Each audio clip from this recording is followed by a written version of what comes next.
कि केवल उस एक ब्रह्म को ही जाने। यही अमृत रूप परमात्मा के पास पहुंचाने वाला पुल है।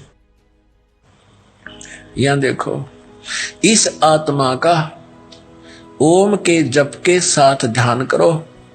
इससे अज्ञान में अंधकार से सर्वथा परे और संसार समुद्र से उस पार जो ब्रह्म है उसको पा जाओगे, तुम्हारा कल्याण हो।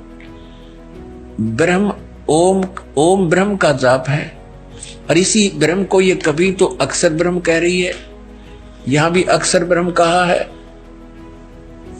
तो इसे सिद्ध है कि ये कितनी विद्वान है। और इसने कहा कि इस ब्रह्म की पूजा करो और सबकी पूजा छोड़ दो। और वो ब्रह्म कहाँ रहता है? उसका ओम नाम है।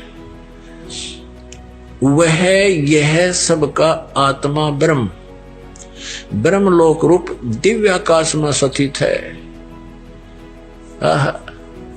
ये ब्रह्मलोक में रहता है। तो ये थे देवी दुर्गा जी के विचार, जिसमें वे अपनी पूजा करने को मना करते हुए ब्रह्म की पूजा करने को कह रही है। और इस छोटी सी वीडियो से देवी दुर्गा जी की स्थिति पूरी तरीके से स्पष्ट हो गई कि देवी दुर्गा स्वयं अपनी पूजा करने के लिए साधकों को मना करती है। वह ब्रह्म, जिसे काल ज्योति निरंजन कहते हैं, उनको पूज्य इष्ट देव बताते हुए उनकी पूजा करने को कह रही है। ये वही काल ब्रह्म है जिसने श्री कृष्ण जी के शरीर में प्रवेश कर गीता जी का ज्ञान दिया। गीता अध्याय 11 के श्लोक नंबर 32 में गीता ज्ञानदाता कह रहा है, मैं काल हूँ और मैं अब प्रविष्ट हुआ हूँ।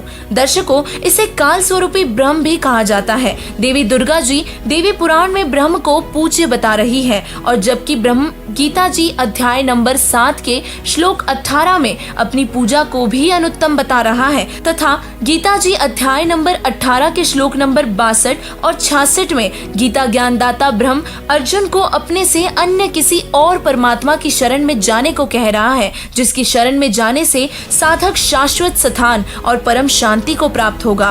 देवी पुराण और गीता जी से स्पष्ट हुआ कि देवी दुर्गा की पूजा करना व्यर्थ है।